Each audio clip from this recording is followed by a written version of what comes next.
Kalaulah kita bermimpi kepada salah seorang yang kita cintai, dan memang betullah kita mencintai dia. Pertanyaan sederhananya, apa betul kita mencintai Rasulullah? Karena sampai hari ini pun kita belum pernah bermimpi ketemu Rasulullah. Jadi Bapak Ibu yang saya muliakan, ada satu kitab yang ditulis oleh Syekh Mahmud Al-Misri, judul kitabnya Ashabul Rasul. Dalam kitab itu di lembaran awalnya disebutkanlah di situ ungkapan Rasulullah, sebaik-baik umatku pada masaku, sebaik-baik umatku adalah setelahku, yaitu sahabatku. Sebaik-baik umatku setelah sahabat adalah tabi'in, dan terakhir tabi'ut tabi'in.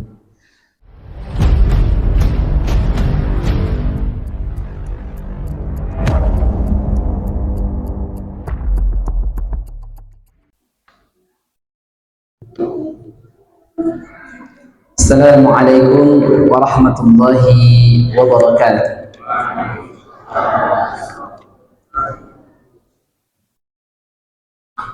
Alhamdulillah, nahmaduhu wa nasta'inuhu wa nastaghfiruh, wa na'udzu billahi min syururi anfusina wa min sayyiati a'malina.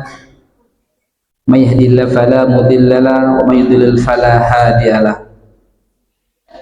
Asyhadu an la ilaha illallah wahdahu la syarika lah, wa asyhadu anna Muhammadan abduhu wa rasuluh.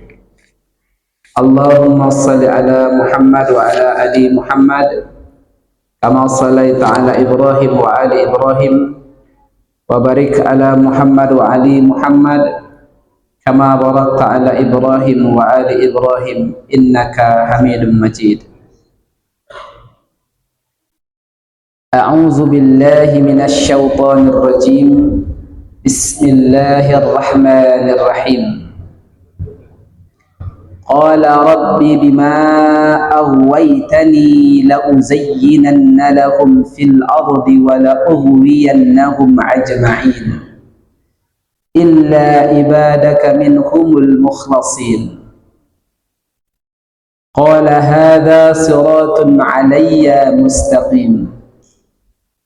Bapak Ibu sidang sholat maghrib yang berbahagia, semoga Allah memberikan keimanan kita yang melimpah, rahmat dan berkah dalam kehidupan itu bukan dilihat dari jumlah kuantitas, tapi dilihat sampai sejauh mana kita mampu berkualitas dalam pandangan Allah Subhanahu wa Ta'ala. Ini merupakan detik-detik hilangnya tahun 2024, sekitar 2 pekan lagi, dan setelah itu kita akan memasuki tahun 2025. Mudah-mudahan tahun 2025 itu berlanjut di saat kita pun masih diberikan kesempatan oleh Allah untuk menghirup tahun 2025. Ayat yang saya bacakan ini terdapat dalam surah Al-Hijr. Surah Al-Hijr itu dalam Quran adalah surah yang ke-15 pada ayat yang ke-39 sampai 41. Qala rabbi bima aghwaytani la uzayyinanna lahum fil ardh wa la ughwiyannahum ajma'in illa ibadakal minhumul mukhlasin. Qala hadha siratun 'alayya mustaqim. Al-Quran surah Al-Hijr surah ke-15. Yang makna daripada ayat ini adalah dia iblis berkata, ya Tuhanku, oleh karena engkau telah memutuskan bahwa aku sesat, maka aku pastikan akan jadikan terasa yang tidak baik itu menjadi baik untuk semuanya, dan aku akan menyesatkan mereka semuanya kecuali hamba-hambamu yang terpilih di antara mereka. Dan dialah Allah berfirman, ini adalah jalan yang lurus kepadamu. Bapak Ibu, ini ayat merupakan proklamasi dari iblis. Apa proklamasi dari iblis? Pertama, dia mengatakan dia telah menyadari bahwa Allah telah melaknat dia. Dari mulai dia melakukan kesalahan yang pertama sampai detik ini, iblis yang dimaksudkan dalam surah ini masih hidup sampai sekarang. Sampai sekarang. Kapan matinya? Ketika kiamat tiba, baru dia mati. Jadi kalau mengacu dari pengalaman, tentu politik dia lebih dalam dibandingkan politik siapapun yang ada di dunia ini. Karena dia hidup dari zaman ke zaman, dari mulai raja, dari mulai presiden, sampai berbagai macam politik yang ada di dunia ini, dia tetap hidup. Maka kalau dia menggoda manusia dan banyak yang berhasil godaannya, wajar. Kenapa wajar? Karena memang dia sudah berpengalaman. Maka kita pun kalau ingin menghindari dari godaan dia, kalau hanya mengandalkan pengalaman 10 tahun, kita akan kalah. Kenapa? Dia ratusan tahun bahkan ribuan tahun. Dia tahu bagaimana cara menghadapi orang-orang yang rajin sholat. Paham dia. Dia tahu bagaimana menghadapi orang yang sering bersedekah. Paham dia. Dia tahu bagaimana cara menghadapi orang yang berilmu. Paham dia. Kenapa? Karena dia sudah melewati berbagai macam tipe dan karakter manusia, dan dia bisa menggoda itu. Tapi kalau macam-macam model kita ini mah kecil lah. Dikasihkan kebanggaan sedikit, lupa yang lain. Diberikan kesusahan, lupa seolah-olah di antara kesusahan itu sudah sepanjang tahun Allah berikan kebahagiaan sama kita. Namun, kapan kita mendapatkan kemenangan? Ternyata kemenangan yang didapat oleh manusia, dan ini sendiri yang iblis sampaikan itu seperti ini. Apa yang disampaikan oleh iblis? Illa ibadaka minhumul mukhlasin. Kecuali hamba-hambamu yang ikhlas lah, yang tak mampu aku goda. Dia bilang nih, iblis sendiri walaupun dia berpengalaman, segudang ilmu, segudang peristiwa, berbagai macam cara bisa dihadapi, cuman ada satu kelompok manusia, kelompok seperti ini tak mampu dia goda, tak mampu dia arahkan, tak mampu dia tipu. Siapa itu? Orang-orang yang ikhlas. Nah, saya pikir di antara kita semuanya ikhlas, tak ada yang keluar dari tempat ini. Loh, kalau umpamakan habis pengajian dan khutbah Jumat ada pisang, bagaimana? Apakah mendapatkan pisang bukan bagian daripada keikhlasan? Enggak, itu cuma-cuma sajanya itu. Ada satu momen Rasulullah didatangi oleh seorang laki-laki dari satu suku tertentu. Rasul mengajak dia untuk masuk Islam. Lalu apa kata Rasulullah? Karena ditanya sama laki-laki ini, memang kalau aku masuk Islam aku dapat apa? Katanya. Dibawalah laki-laki ini ke satu tempat padang, di mana di situ banyak sekali ternak-ternak Rasulullah. Apa kata Rasulullah? Ini ternak-ternak ini ambil untukmu semua. Hah? Ini untukku? Ya. Begitu dia kembali kepada kaumnya, apa dia bilang sama kaumnya? Wahai kaumku, enak kali masuk Islam. Aku saja dapat kambing dari Rasulullah. Ayo masuk Islam.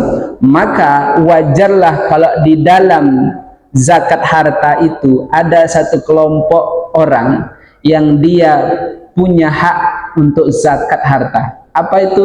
Itulah yang dia jinakkan hatinya, yang kita sebut dengan mu'allaf. Karena memang ada kelompok manusia itu, dia diiming-imingkan dulu, baru dia mau. Ada model begitu, dan itu terjadi pada masa Rasulullah SAW. Jadi kalau di masa sekarang ada orang ngaji dapat makanan baru dia datang, ya wajar-wajar saja, maklumlah. Kenapa? Karena dulu juga sudah demikian dibuat. Ada salah seorang sahabat Rasul yang dia mutaakhirin juga lah masuk Islam itu. Maksudnya ketika sebelum periode Fathul Mekah. Siapa namanya? Abu Sofyan. Abu Sofyan itu dia orang politikus ulung. dia pemuka Quraisy, dia itu pantang tato, dia ingin dihormati. Lalu apa kata Rasulullah sewaktu Rasul mau masuk ke kota Mekah? Barang siapa yang masuk ke rumahnya masing-masing dia aman. Barang siapa yang masuk ke Masjidil Haram dia aman. Barang siapa yang masuk ke rumah Abu Sufyan dia aman. Wah, bangga Abu Sufyan, ternyata rumahku bisa juga jadi tempat berlindung ya. Ada kelompok manusia seperti itu, dan Allah letakkan melalui Rasulullah orang model seperti itu.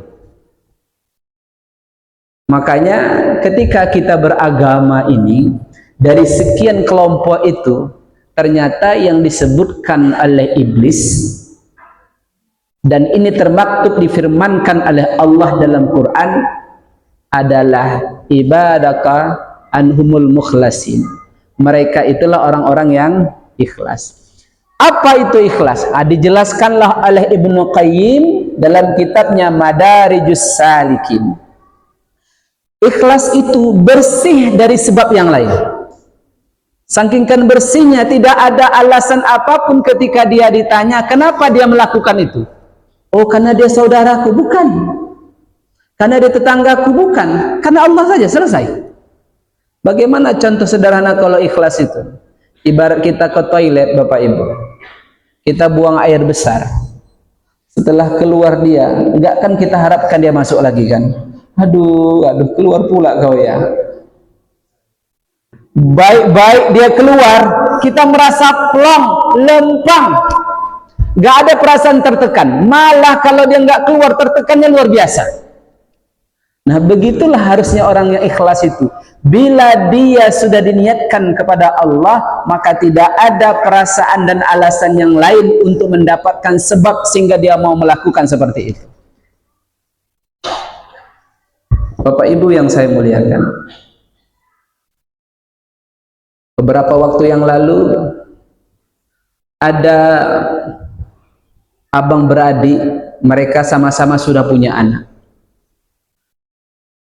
Nah, satu ketika sang abang ini yang sudah punya anak, anaknya juga sudah besar, sudah ada yang menikah.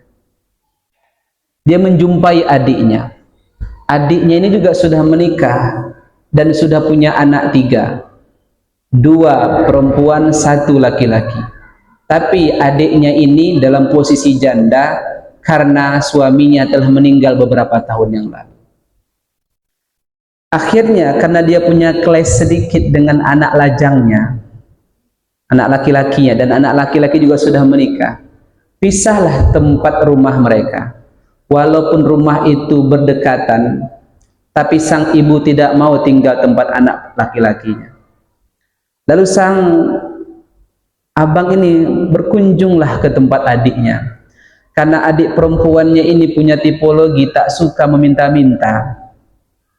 Duduklah dia pas depan pintu bersama anak yang perempuan. Anak perempuan itu umurnya 30 tahun, tapi udah kena polio. Jadi kalau kena polio itu dia nggak bisa berdiri, nggak bisa, harus digendong kemana-mana. Sampai-sampai dia berdoa pada Allah, ya Allah ya Tuhanku, izinkanlah aku tetap hidup untuk memelihara anakku. Jangan sampai aku mati terlebih dahulu sementara anakku tidak ada yang jaga. Karena sampai detik umur 30 tahun itu dia yang jaga, yang lain nggak sanggup. Makanya pada saat itu dia tidak menikah lagi, karena memang dia pikirkan belum tentu ada yang mau mengurus anaknya. Lalu dia duduklah bersama anak perempuan yang umur 30 tahun. Lalu ditanya sama abangnya, apa kata sahabat? Kamu sakit? Iya bang, aku sakit. Lalu siapa yang mengasih engkau makan? Ya kalau ada dimakan, kalau tidak ada ya tidak. Namun minta sama anaknya tidak. Kenapa? Karena pernah dulu anaknya sama dia itu berseteru masalah makanan, sehingga merasa teriris perasaan dia. Semenjak itu dia tinggal hanya sepetak dapur tuh, kalau ada yang kasih dia makan, kalau tidak ada dia tahankanlah sendiri. Dan momen itu Bapak Ibu, itu terjadi di banyak keluarga. Momen itu bisa terjadi kepada anak-anak ibu atau ibu sendiri, atau kepada bapak-bapak sendiri. Sampai akhirnya menangislah sang abang ini cerita sama saya. Kenapa? Karena sang abang ini pun tak bisa berbuat banyak. Abang bilang, Bagaimana aku bantu engkau deh? Aku pun dikasih anak-anakku juga, katanya. Aku tengoklah Pak, katanya, kurus sekali adikku, tapi bagaimana mungkin aku bisa bantu dia? Tetapi memang ada kelompok orang tua seperti itu. Dia kalau sudah tersinggung sama anaknya, jangankan minta, menyentuh lantai pun dia nggak mau. Dan momen-momen seperti itu ternyata saya baca buku terapi Quran. Nah, di dalam buku terapi Quran itu disebutkan ketika orang tua itu sudah memasuki masa usia 60 sampai 70 tahun, Allah terbitkanlah satu penyakit, yang penyakit itu umumnya dialami oleh manusia yang namanya pikun. Apa itu pikun? Itu tadi yang sering saya sebutkan, mudah marah, gampang tersinggung. Nah, dia nggak bisa marah karena nggak punya apa-apa. Dia hanya bisa tersinggung, dia hanya bisa diam saja. Nah, disinilah kita belajar ternyata kadang-kadang hubungan rumah tangga itu antara suami dengan istri itu bisa menjauhkan anaknya dengan bapaknya, anaknya dengan ibunya. Dan ini kalau tidak dikuatkan dengan agama, apa yang bisa kita lakukan?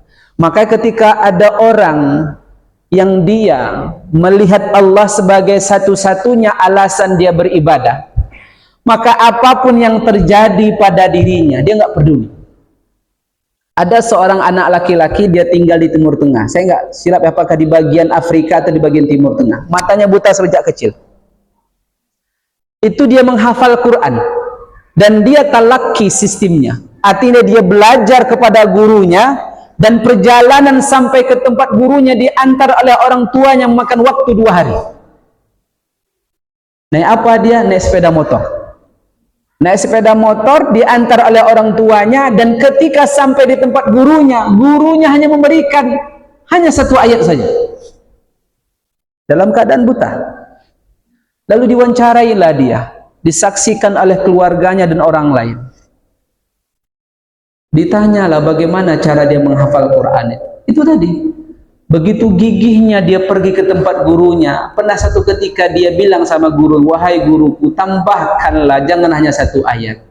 Apa kata gurunya? "Baiklah, aku tambahkan hanya beberapa ayat saja. Tapi hanya tempo 5 hari, tidak boleh sampai 7 hari." Lalu ditanya, "Apabila ada kesempatan mata kamu itu melihat kembali, apakah engkau mau?" Apa kata sang anak? "Tidak. Aku tidak akan mau." Ditanya, "Apa alasan?"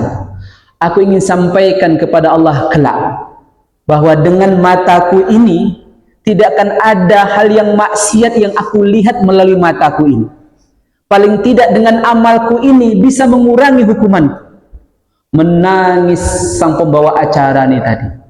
Kenapa? Dalam keadaan buta ditawarkan, andaikan dia bisa melihat lagi, mau nggak? Dia jawab tidak. Kenapa? Karena dia juga belum bisa meyakinkan diri dia, andaikan matanya bisa melihat, apakah matanya bisa menjaga tetap melihat semua hal karena Allah. Dan itu malah dia inginkan, biarlah mataku seperti ini. Paling tidak ketika berhadapan dengan Allah, tidak ada maksiat mataku yang dihisab oleh Allah Subhanahu wa ta'ala. Nah, kita nih yang nampak 2 belah mata nih, bersentuhan dengan Quran pun pas pada waktu-waktu tertentu saja. Tapi kalau bersentuhan dengan handphone, Masya Allah, habis pulsa, kita isi pulsa lagi. Padahal setelah kita tengok itu, apakah berubah keimanan kita? Berubah. Apa yang berubah? Lentur, lemah iman itu. Makanya kata Ibnu Qayyim dalam kitabnya Al-Madarijus Salikin, ikhlas itu bergandengan erat dengan ridha. Orang yang bisa ridha, kata Ibnu Qayyim, ada 3 alasan. Yang pertama, dia menyeimbangkan dirinya sebagai hamba Allah. Ketika ada nikmat, dia bersyukur. Ketika tidak ada nikmat, dia bersabar. Nah, menyeimbangkan inilah muncul perasaan dia pasrah apa yang diletakkan Allah kepadanya. Beberapa waktu yang lalu, mungkin di sini kenal ya pimpinan daerah Muhammadiyah Pak Maulana ya. Meninggal dunia istrinya. Istrinya umurnya 48 tahun kalau nggak silap saya. Meninggal dunia pada hari malam Jumat. Jam 9 malam, saya masih teleponan dengan Pak Maulananya. Posisi Pak Maulana itu istrinya sedang berada di rumah sakit Adam Malik. Saya tanya bagaimana kondisi? Inilah HB-nya 5,4, bukan 5,4. Kan sudah sangat rendah sekali sehingga tidak bisa masuk transfusi darahnya. Akhirnya dibawa ke ruang ICU. Setelah kami ngobrol beberapa belasan menit, kurang lebih 1 jam berikutnya dapat informasinya. Istrinya meninggal dunia. 2 hari berikutnya saya ketemu dengan beliau. Beliau kan punya penyakit asam urat. Saya tengok berbalutlah kakinya tadi itu. Saya membayangkan balutan kaki itu teringat dengan istri beliau ketika hidup. Kenapa? Karena yang biasa membalut kaki dia itu adalah istrinya. Yang membalut kaki itu biasanya istrinya. Dan ketika posisi sudah tidak ada lagi, masa itu akan terbayang. Dan memang berat memang.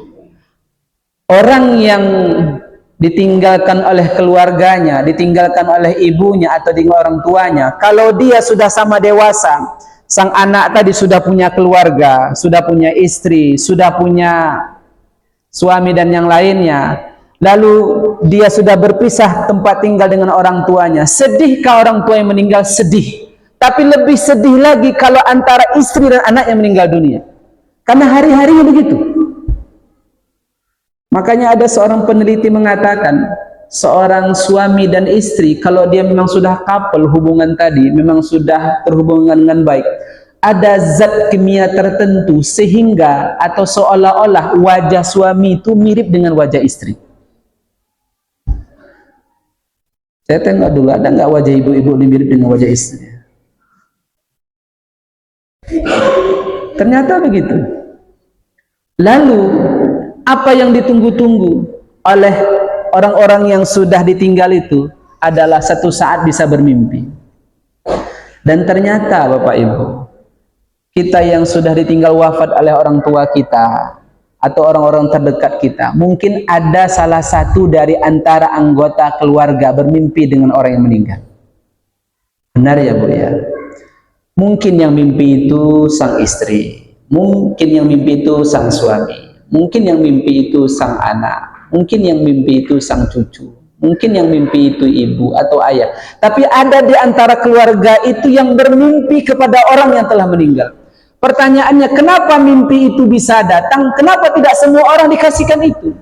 Ekspresi orang dalam cinta itu begitu. Dia bukan hanya melekat di dalam sadarnya kita, dia masuk ke dalam alam bawah sadar kita. Sehingga ketika kita tidur, yang berfungsi itu alam bawah sadar kita, sehingga terbawa-bawa dalam itu. Pertanyaannya adalah, kalaulah kita bermimpi kepada salah seorang yang kita cintai, dan memang betullah kita mencintai dia. Pertanyaan sederhananya, apa betul kita mencintai Rasulullah? Karena sampai hari ini pun kita belum pernah bermimpi ketemu Rasulullah. Jadi Bapak Ibu yang saya muliakan, ada satu kitab yang ditulis oleh Syekh Mahmud Al-Misri, judul kitabnya Ashabul Rasul. Dalam kitab itu di lembaran awalnya disebutkanlah di situ ungkapan Rasulullah, sebaik-baik umatku pada masaku, sebaik-baik umatku adalah setelahku, yaitu sahabatku.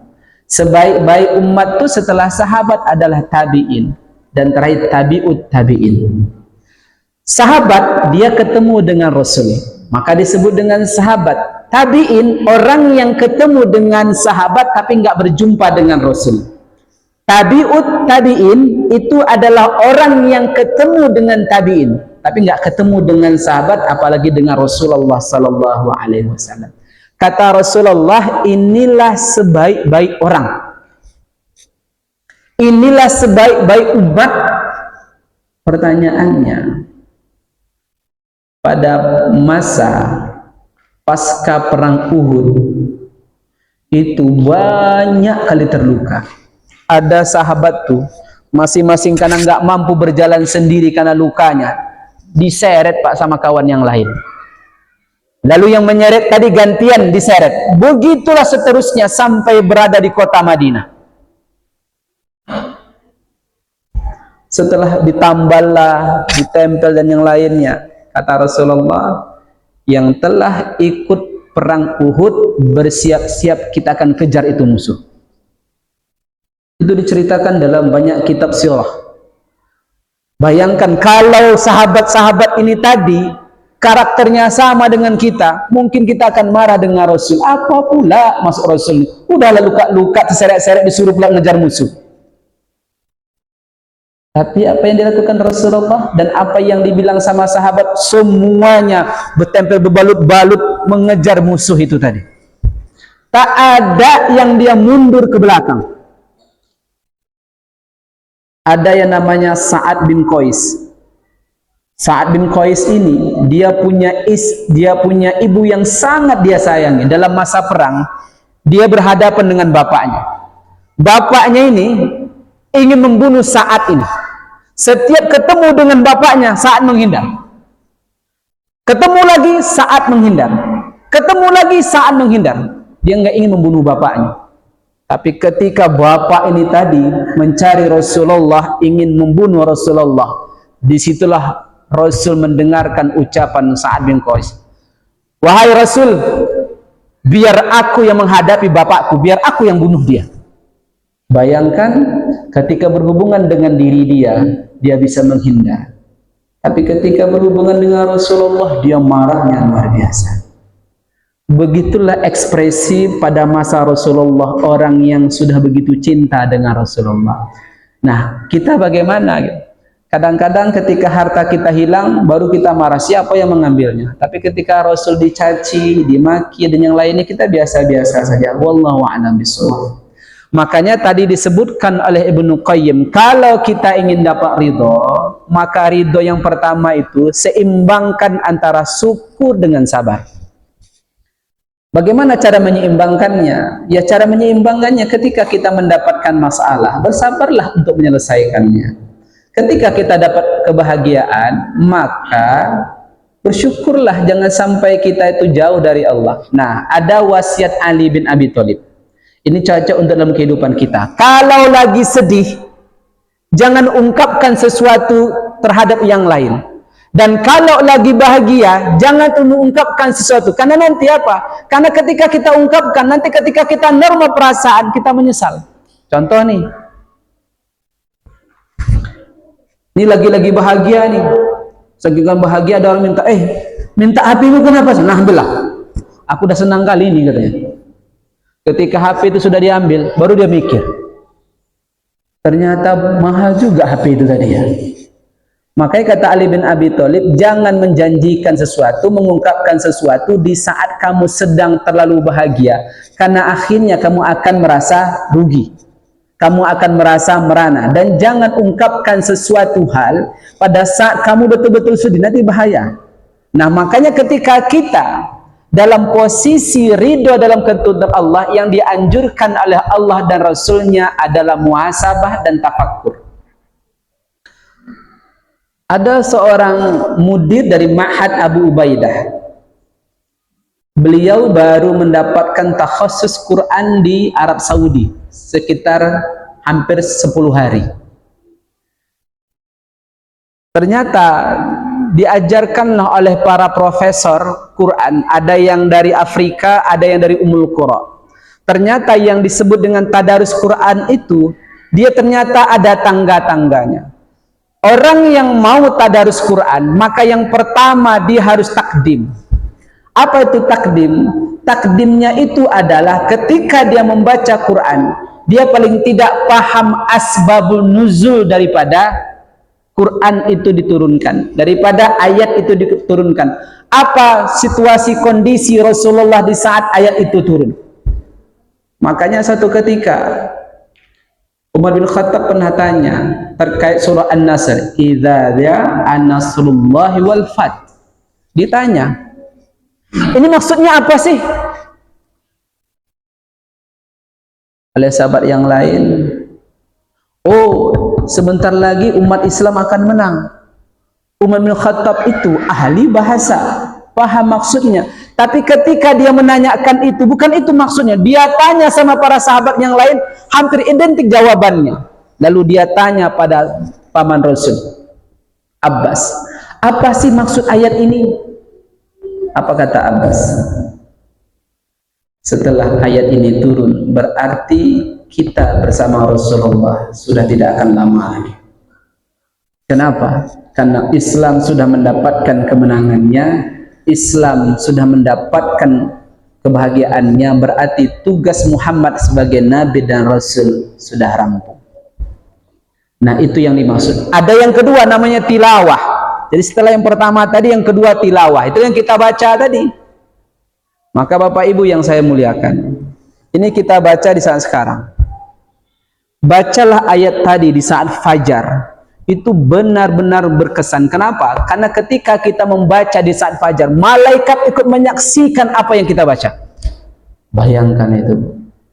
Ada makhluk Allah yang dia suci, tak pernah bernoda, tak pernah berdosa. Ketika kita baca Quran, dia menyaksikan kita baca Quran itu. Tapi kan nggak pernah dia menunjukkan dirinya. Kalau sempat pula dia menunjukkan dirinya, habis itu selesai lah kita sudah. Tak baca-baca lagi. Makanya kenapa penting kita sebelum subuh itu sudah bangun, kita baca Quran dan yang lain-lainnya. Karena kita belum tentu di masa kita sibuk itu sempat. Maka kebiasaan yang waktu tafakkur muhasabah itu cocoknya kapan? Di waktu orang sedang tidur, di waktu dini hari, menjelang subuh. Allah berikan kekuatan itu. Itu yang kedua. Apalagi baru dia disebut dengan ditafsirkan. Apa paham dari itu? Kita bisa baca Ibnu Katsir, kita baca Tabari, kita baca kitab-kitab yang lain yang berhubungan dengan tafsir atau ajazat kitab Ibnu Hamka dan juga Quraisyah berkenaan dengan tafsir. Apalagi baru tadabbur, apalagi baru tazkiyah, berhubungan amalan apa yang setelah kita baca itu yang bisa kita amalkan. Maka kita bilang, ibu-ibu yang saya muliakan, Quran itu kenapa dia disebut dengan mukjizat untuk Rasulullah Sallallahu Alaihi Wasallam? Karena dia bisa dibaca oleh siapapun, bahkan orang yang orang yang bisu dan tuli pun itu bisa baca Quran. Azan.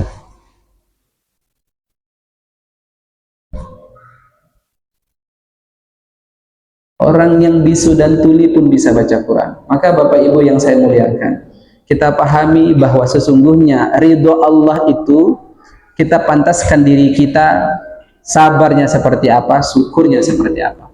Apa syarat kedua daripada ridho? Yang dengan ridho itu kita ikhlas kepada Allah. Yang kedua menurut Ibnu Qayyim adalah jangan suka memuji orang. Jangan suka memuji orang. Kenapa demikian? Kata Allah, idfa billati ya ahsan, cegahlah keburukan dengan kebaikan.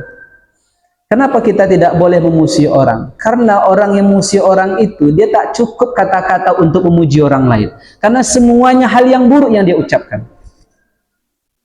Makanya, kenapa kata Rasulullah dalam hadis riwayat Bukhari, bahwa cara untuk memendam amarah itu dengan berwudu. Cara untuk itu adalah berwudu, termasuk ini. Nah, kenapa memuji orang itu menjadi masalah? Karena memuji orang itu, kalau alasannya karena sifatnya pribadi, itu menjadi masalah bagi diri kita kepada Allah. Pada saat Rasulullah Isra Mi'raj, jumpalah pada langit pertama Nabi Adam. Lalu Nabi Adam diperhatikan oleh Rasulullah melihat ke sebelah kanan. Maka ketika Adam melihat ke sebelah kanan, bahagia tadi Adam. Ketika melihat sebelah kiri, Adam menangis. Lalu Rasul bertanya pada Jibril, wahai Jibril, apa yang menyebabkan Adam itu menangis? Kenapa dia pertama bahagia, lalu yang kedua menangis? Apa kata Jibril? Wahai Rasulullah, Adam itu bahagia ketika dia menoleh ke sebelah kanan. Karena dia melihat cucu-cucunya beriman kepada Allah dan Rasulnya. Dia bahagia karena itu. Tapi ketika dia tengok ke sebelah kiri, maka dia perhatikan cucu-cucunya banyak yang kufur kepada Allah. Itu yang membuat dia menangis. Saya lupa di kitab mana saya baca itu. Hawa itu melahirkan anak kurang lebih 140 kali. Dan setiap 140 kali kembar lahir anaknya. Makanya ketika wafat Adam, itu jumlah keturunannya sudah ada 400 orang. Bisa nggak kita bayangkan itu? 400 orang keluar dari rahim seorang Hawa. Jadi kita ini kan keturunan Adam ini.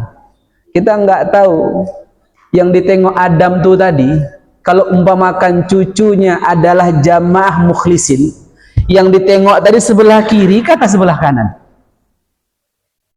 Karena yang sebelah kanan tuh tadi itu adalah keturunan-keturunan Adam yang Adam bahagia melihatnya karena mereka beriman kepada Allah dan Rasulnya. Mudah-mudahan yang sebelah kanan tuh kita yang ada di sini. Dan yang kufur-kufur ini tadi, gak tahulah kita. Tapi potensi kita menjadi orang kufur itu ada.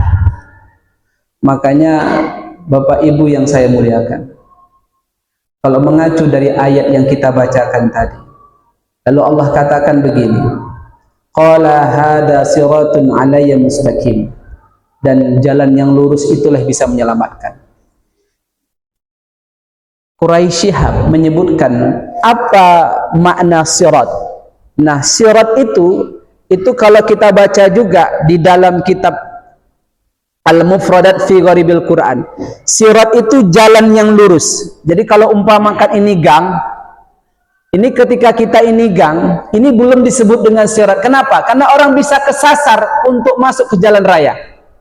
Tapi kalau dia sudah jalan raya, maka dia tidak kesasar lagi. Kenapa? Karena jalan itu adalah jalan yang umumnya dilalui manusia dan dia sudah paham itu. Itu yang disebut dengan sirat. Jadi orang yang sudah berada pada ihdinas siratal mustaqim, insyaallah enggak kesasar dia. Tapi yang menariknya, siapa yang meletakkan kita ke jalan sirat ini? Contohnya Bapak Ibu lah dan saya ya. Saya sampaikan tadi bahwa iblis itu, karena dia sudah berpengalaman, jangankan kita, Adam saja bisa terlempar dari surga. Jangankan kita, Hawa saja bisa keluar daripada surga. Apalagi model kita, model Zelani, model Adi Monasi, model Pak Tukijan. Kecil sama dia. Lalu siapa yang membuat kita bertahan? Yang membuat kita bertahan adalah Allah memberkahi dan merahmati kita. Kenapa bisa saya contohkan demikian? Sederhananya begini. Kalau kita berada di lautan, kita berenang, tapi kita nggak sampai ke pantai, habis tenaga kita. Lalu akhirnya satu demi satu nafas kita tenggelam dan akhirnya hilang. Adakah seperti dalam film tiba-tiba kita punya kekuatan baru? Nggak ada. Kalau sudah habis tenaga dia tenggelam dan akhirnya sampai ke dasar. Andaikan orang berbuat dosa itu kan seperti orang tenggelam dalam maksiat. Ketika Allah nggak tarik dia kembali, maka orang yang berdosa itu dari mulai awal dia bermaksiat sampai akhir pun dia tetap bermaksiat. Tapi karena Allah itu Maha Rahman dan Maha Rahim, yang namanya Zailani, yang namanya Pak Haji, yang namanya Bang Adi, Allah angkat derajatnya kembali. Allah letakkan pada tempat yang baik. Jadi kalau kita tengok ada orang-orang yang nggak datang ke masjid, kita tengok ada tatonya di sini, jangan cepat-cepat, mati lah nanti. Bisa jadi dibalikkan oleh Allah.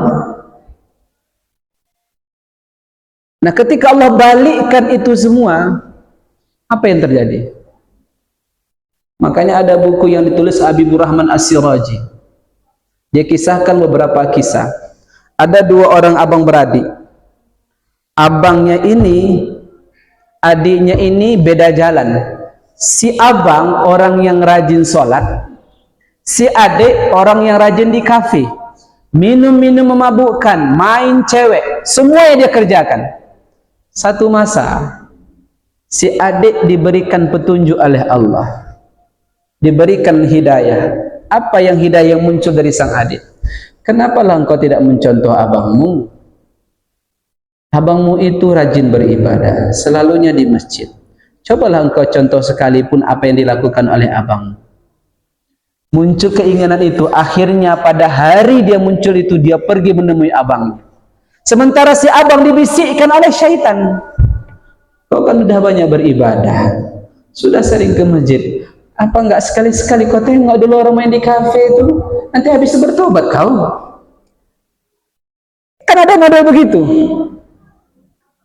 Akhirnya si abang ini tadi mikir, betul juga, sudah banyak amal dia, malam dia diisi dengan tahajud, malam dia diisi dengan Quran, paginya dia baca Quran, bersedekah, khutbah Jumat dia dengarkan, kemudian juga sedekah Jumat dia kasih. Hanya sekali saja dia bermaksiat, masa nggak bisa bertaubat? Akhirnya sang abang mendapatkan bisikan maut itu, dia pergi menemui adiknya. Ala kulli hal, maut pun menerpa. Sang abang meninggalnya di tempat kafe, si adiknya meninggal di tempat abang yang sebelumnya. Makanya kata Rasulullah, halakal musawwifun, celaka yang suka menunda-nunda kebaikan. Makanya kalau ada kebaikan yang sudah kita lihat di depan mata kita, jangan kita kabarkan besok saja, karena besok itu tetap berjalan, tapi nyawa kita belum tentu hidup di masa itu. Maka Bapak Ibu yang saya muliakan, ini kan kita berkumpul semua. Mungkin ada 100 orang lah di sini ya. Perkiraan saya, sama bayangannya lah insya Allah. Ini ketika pulang ke rumah, apa yang Bapak Ibu harapkan? Pulang ke rumah, makan, ketemu anak istri. Bahagialah itu. Pernah nggak kita bayangkan? Kalaulah kita ketemu dengan orang yang kita cintai di rumah, kita bahagia, makan bersama, berbincang bersama. Di akhirat nanti kita bersama Rasulullah. Kita bersama di satu tempat di mana Rasul mengumpulkan kita sebagai umatnya. Kalau kita berada dalam kelompok itu, insya Allah selamat. Tapi apabila kita yang ada di sini, ada sebagian yang tak ada, dicari-carilah nama kita nih tadi, Pak Tukijo, tak ada. Dicari-cari nama Zailani, nggak ketemu. Kira-kira di umat yang mana lagi? Nggak ada. Maka pastikan bahwa kita mendapatkan satu tempat di mana tempat itu ada Rasulullah di dalamnya. Karena yang bisa mendeteksi di mana umat itu adalah Rasulullah. Jadi kalau umpamakan kita katakan bahwa surga itu adalah cara Allah menyayangi hamba-hambanya, sesungguhnya bukan hanya surga, neraka pun itu cara Allah menyayangi hamba-hambanya yang berdosa. Coba bayangkan, ada seorang hamba, maksiatnya jalan, baiknya jalan, dia masih mengakui Allah sebagai Tuhannya, tapi ibadahnya masih bolong-bolong. Meninggal dunia dia, tak ada neraka untuk menghilangkan kejahatan dia. Kapan dia bisa masuk surga? Akhirnya neraka itu menjadi tempat cara Allah menyayangi hamba yang bermaksiat. Dicuci oleh Allah kembali, tarik balik. Maka surga dan neraka itu sebenarnya dua tempat dipersiapkan untuk hamba-hamba Allah. Satu hamba Allah yang dia sudah suci, langsung dimasukkan ke dalam surga. Satu lagi tempat yang dia ada imannya walaupun sebesar biji zarrah, tapi masih ada maksiatnya, dicuci dulu. Dan dua tempat itu tentu yang kita pilih adalah surga. Tapi tempat yang itu tadi, siapa yang mau pilih? Kita juga nggak mau pilih, tapi itu akan dipilih berdasarkan amaliyah kita. Makanya diceritakan dalam kitab Ar-Risalatu Al-Qusairiyah, ditulis oleh Imam Al-Qusairi. Apa yang dia ceritakan? Jadi nanti pada saat di padang mahsyar, ternyata mulut nih mau ngomong. Mulut kita ini, itu di saat itu dia mau bercerita sesuatu yang tidak ada benarnya. Dikunci oleh Allah balik. Ketika dikunci, menyahutlah tangan, menyahutlah kaki, menyahutlah telinga, menyahutlah mata. Mulut tadi tak. Maka beruntunglah orang bisu. Tak ada yang diungkapkan semasa hidup. Kenapa? Karena dia bisu. Maka dalam momen-momen kita bertemu kepada Allah Subhanahu wa taala, prinsip utama kita adalah kita ini menjadi orang baik bukan karena ilmu kita. Karena banyak orang yang berilmu menjadi penjahat. Kita ini rajin bersedekah bukan karena harta kita banyak, karena banyak orang kaya terdahulu seperti Sa'labah dan Qurun, dan berikut raja-raja yang lain, Raja Namrud, Fir'aun, ternyata tidak juga menjadi orang baik. Kita ini menjadi orang baik bukan karena orang tua kita adalah seorang ulama, karena tentu di masa Nabi ada seorang Nabi, anak dan istrinya pun tak patuh sama dia. Itulah Nabi Nuh. Kita jadi orang baik ini murni karunia Allah. Karena itu murni karunia Allah, jagalah itu. Karena apabila telah kita jaga, insya Allah Allah mudahkan itu. Makanya seorang ulama bilang, kalau kita sudah bermaksiat, Allah hilangkan hafalan kita ini. Makanya beda ya, kalau ada orang yang ikut MTQ, Musabaqah Tilawatil Quran, dan dia itu ikut melagu lah istilahnya. Melagu Quran itu kan istilahnya artis juga. Beda dengan orang yang menghafal Quran. Beberapa orang yang kita temui, orang yang menghafal Quran, perilakunya agak lebih baik dan terjaga dibandingkan orang yang dia melakukan Quran. Karena bukan pada Qurannya yang dia jaga, pada melagunya. Benar atau tidak? Makanya inilah pentingnya kita selalu muhasabah dan tafakkur kepada Allah. Karena sesungguhnya tempat ini bukan tempat yang selamanya kita duduki. Ada tempat yang lain yang sedang disiapkan oleh Allah untuk orang-orang yang beriman, insya Allah. Baik, ini saja dapat saya sampaikan. Semoga ibu dan bapak sehat walafiat. Kalaupun sakit sabar. Kalau dapat kebahagiaan maka terima dengan lapang dada. Akhirul kalam billahi fi sabil haq fastaghfirul khairat nun wal qalam wa ma yasturun. Assalamualaikum warahmatullahi wabarakatuh.